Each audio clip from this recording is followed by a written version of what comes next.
Ah, bonjour à tous, je vais vous montrer comment je fais une sorte de street workout quand je suis en vacances. Là, j'ai pas accès à une salle, donc je suis obligé de faire avec les moyens du bord. Mais il y a énormément de vent, donc j'espère que vous allez m'entendre pendant cette vidéo. Je vais vous faire un guide entièrement détaillé de ce que je fais. Donc si jamais tu n'arrives pas à faire un exercice, je te montrerai des variantes pour que tu puisses y arriver simplement. Pour ceux qui me connaissent, moi je ne m'échauffe pas vraiment. L'entraînement du jour, ce sera principalement du haut du corps pour moi, mais je vais vous montrer ce que je fais pour le bas du corps si jamais je dois le faire en poids de corps. Ce qui ne sera pas mon cas aujourd'hui, je vais skip le leg day. Donc, pour m'échauffer, entre guillemets, je vais d'abord commencer par un exercice qui s'appelle le dead hang. Bon, pour beaucoup, le dead hang, c'est déjà peut-être compliqué, c'est-à-dire c'est juste se suspendre comme ça. Ce qui permet de travailler ta poigne, ce qui permet aussi de t'échauffer au niveau des omoplates, et ça fait du bien au corps en général. Donc, je reste accroché comme ça pendant quelques secondes, histoire de m'échauffer. C'est important de t'échauffer selon ce que tu veux faire. Échauffer, c'est juste faire monter le sang dans le corps et augmenter la température corporelle. T'as pas besoin de faire des exercices super spécifiques. Le deuxième gros exercice que je vais faire, ce sera des dips et des variantes de dips. Donc pareil, je vais faire la même chose que le dead hang, mais format dips, c'est-à-dire me maintenir comme ça au niveau des bras. Un petit briefing, tu peux totalement prendre beaucoup de masse musculaire en faisant du poids de corps, il faut juste bien s'entraîner et ne pas faire ça en circuit, parce que la plupart des gens qui sont en poids de corps font 3000 exercices sans temps de repos, ne cherchent pas à progresser. Tu peux vraiment gagner en masse musculaire avec du poids de corps, il faut juste bien savoir ce que tu fais et bien apprendre. Donc dans cette vidéo, j'espère que je vais te donner les outils nécessaires pour que tu puisses apprendre. Je vais donc commencer cet entraînement par des tractions. C'est l'exercice polyvalent qui travaille absolument tout le dos et qui est absolument incroyable. Mais je sais que pour beaucoup, les tractions c'est compliqué, donc avant de faire ma série avec vous, si vous ne savez pas faire de traction, voici ce que vous pouvez faire. Un premier exercice entre guillemets simple que tu peux faire, ça s'appelle une traction australienne. Donc si tu trouves des barres parallèles ou même une table chez toi, tu peux faire ça sur une table. Même là, j'ai devant moi une table de ping-pong, tu peux faire ça sur une table de ping-pong. Ce que tu vas faire, c'est te suspendre en dessous comme cela et en te penchant en arrière, laissant tes bras tomber, tu vas tirer vers toi comme ça. Et plus tu vas descendre, c'est-à-dire plus tu vas te mettre parallèle au sol, plus ça va être compliqué.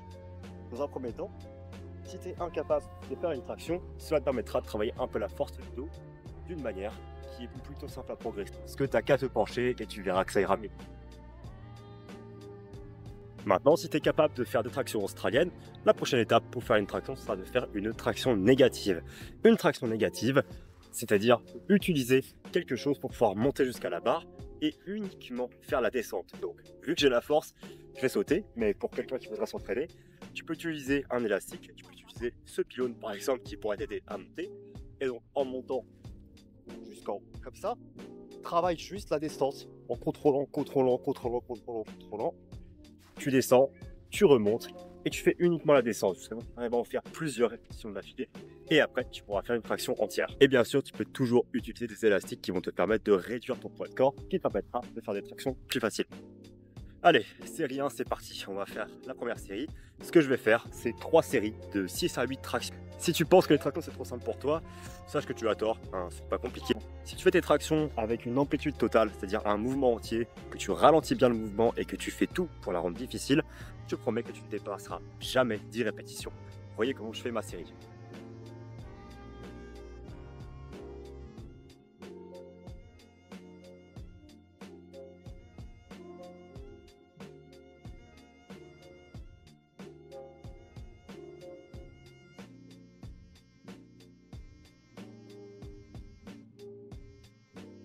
Je te mettrai le programme en entier à la fin de la vidéo et je l'expliquerai un petit peu plus. Donc, si jamais tu as besoin de ce programme, je te le donnerai gratuitement, ne t'inquiète pas. Une chose qui est vraiment oubliée lorsque tu fais des calisthenics ou du street workout, c'est de prendre un temps de repos. Enfin, je sais, ça peut être chiant parce que vu que c'est un exercice qui est un peu moins coûteux pour le corps, tu pourrais te dire tiens, je vais enchaîner les exercices, mais en vrai, c'est une énorme erreur. Prends le temps de te reposer, de bien laisser tes muscles récupérer pour faire des séries de qualité et je te promets que le stimulus que tu peux créer ici sera largement assez pour pouvoir créer du gain musculaire. Parce qu'en vrai, j'ai un développé couché à quasiment 130 kg. Je peux faire du rowing avec plus de 100 kg par bras. Pourtant, des tractions et des dips arrivent vraiment à me mettre une challenge quand je les fais bien. Donc, ne t'inquiète pas pour ça. Je pense que ça devrait aller. Donc, on va travailler nos muscles en alternance. Je vais d'abord faire mon dos, après mes pecs, après refaire le dos et après refaire mes pecs. Pour toi qui ferais les jambes, je te conseille de faire un circuit des 3 muscles. C'est-à-dire d'abord faire le dos, les pecs, puis les jambes comme ça. Le temps que tu fasses l'autre, les autres groupes musculaires peuvent récupérer et tu auras un entraînement beaucoup plus efficace.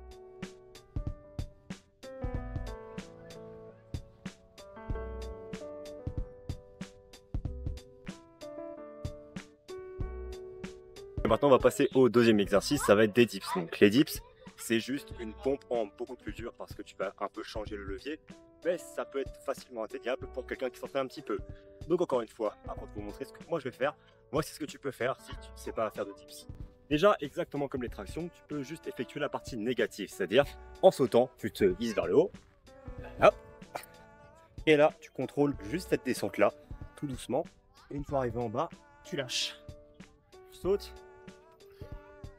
tu descends, tu lâches. Et au moins tu pourras construire un petit peu de force. Si tu en fais une dizaine, je te promets que ça pique vraiment. Maintenant, si tu n'arrives vraiment pas à faire un seul dips, l'étape à maîtriser avant, ce sera les pompes. Donc n'hésite pas à t'entraîner vraiment aux pompes, faire des pompes de différentes manières. C'est ce qui permettra d'atteindre des dips petit à petit. Maintenant de mon côté, je fais quelque chose de plus avancé. Je suis en train d'apprendre la planche, qui est un move de street workout assez avancé. Et pour ça, avant de faire des dips, pour me pré-fatiguer, je travaille la tuck planche. Ça ressemble à ça.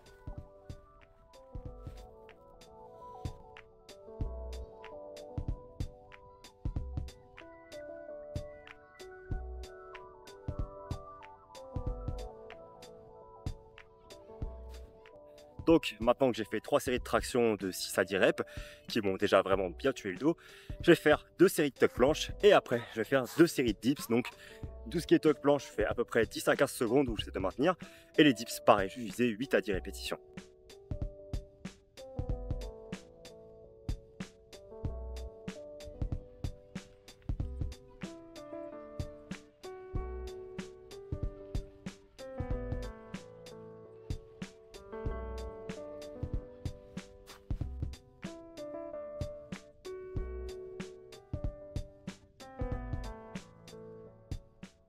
Du coup, on a fait un exo dos, un exo pec et on les a déjà bien tués. Franchement, si tu fais déjà 3 séries complètes comme ça, je te promets que si tu les as bien fait, c'est un bon stimulus pour gagner en masse musculaire. Maintenant, je vais faire des front levers. Front lever, c'est un exercice spécifique de calisthenics et là, je vais utiliser une variation qui permet de beaucoup plus la simplifier. Normalement, tout le monde est capable de faire cette variation-là, et si tu n'y arrives pas, alors concentre-toi uniquement sur les tractions australiennes dans un premier temps, et tu verras qu'après, petit à petit, tu vas pouvoir aller jusqu'au niveau où je suis.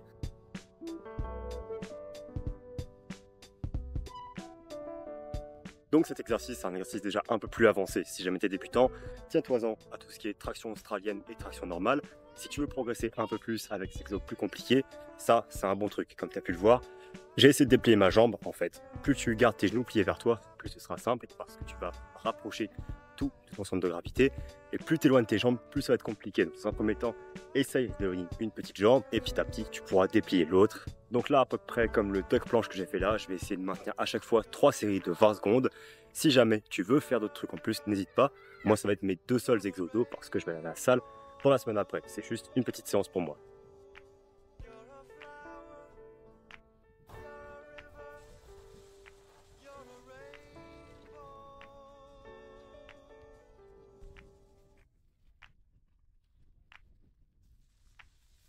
Donc là, on a fait 6 séries de dos, donc avec les 3 tractions et les 3 front levers.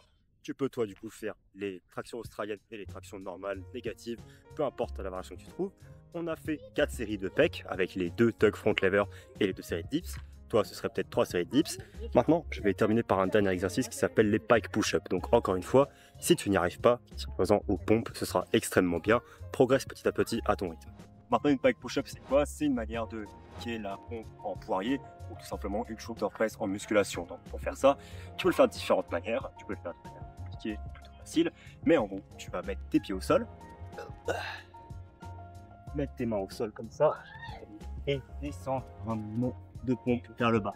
Donc, pour un débutant, ça peut être assez compliqué, mais avec un peu d'aide, tu y arriveras. Pareil, c'est un mouvement un peu avancé. C'est une sorte de street workout pour quelqu'un qui se débrouille en muscu. Si tu n'y arrives pas, tu peux juste faire des pompes.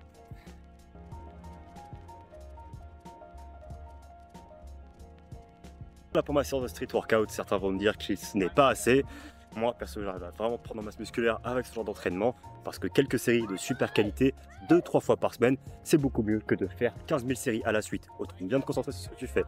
Maintenant, je te donnerai un petit programme avec différents niveaux pour que tu puisses vraiment y arriver et suivre un programme toi-même. Je vais te montrer quelques exo-jambes si jamais tu veux faire les jambes, ce qui n'est pas mon cas parce que demain je vais aller à la salle les faire, donc je m'embête pas à faire ça aujourd'hui. Je vais enchaîner assez rapidement pour te montrer les exo-jambes que tu peux faire. Le premier, c'est simple, c'est un squat basique pour les jambes. Maintenant, ce que tu peux également faire, c'est une variante d'un pistol squat. Le pistol squat, c'est le squat le plus dur en street workout, c'est-à-dire faire un squat à une jambe. Si tu n'y arrives pas, avec un banc derrière toi, laisse-toi tomber sur une jambe, assis-toi sur le banc et relève-toi avec cette même jambe. Déjà, ça peut être sympa pour commencer à travailler ça, parce que faire un squat à une jambe totale, même moi, je ne suis pas capable parce que je n'ai pas la mobilité pour. Ma jambe, elle s'arrête là, et j'arrive plus à pousser parce que je n'ai aucune souplesse en ce moment.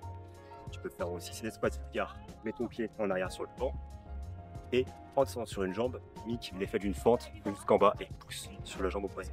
Tu peux également faire des fentes que tu fais sûrement en cours ou que tu sais faire parce que tu as des années de sport dans les pattes. Fente normale comme ça.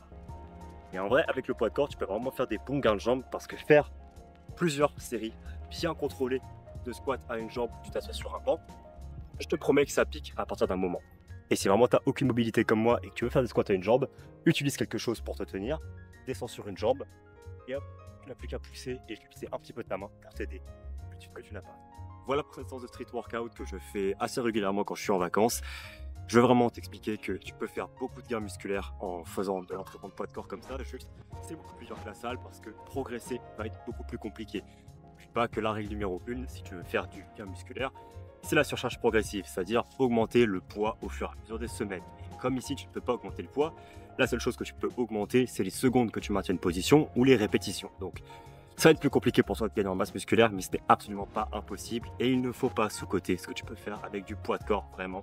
Trop longtemps, j'ai pensé que j'étais trop fort pour faire du poids de corps, jusqu'à ce qu'en fait, je prenne vraiment un coup dans l'ego quand je me rendais compte que je n'arrivais même pas à retenir une seconde, une position de street workout que des mecs bien plus maigres que moi en muscles arrivaient à faire. Donc, sois conscient de ça. Maintenant, j'espère que la vidéo elle a pu t'aider. Je te mettrai en description un Google Sheets avec plusieurs programmes pour différents niveaux. Évidemment, si tu es un grand pratiquant de street workout, ce n'est pas à moi qu'il faut t'adresser pour un programme, mais si tu débutes, ça peut être une bonne base. Et si tu as une quelconque question, n'hésite pas à me la poser dans les commentaires, je serai ravi de t'aider pour pouvoir t'aider à prendre du muscle, parce que quand j'ai commencé et que je n'avais absolument pas d'équipement, même pas de barre d'attraction, j'aurais aimé avoir un petit guide comme ça et quelqu'un qui puisse m'aider. Alors n'hésite pas à poser des questions dans les commentaires.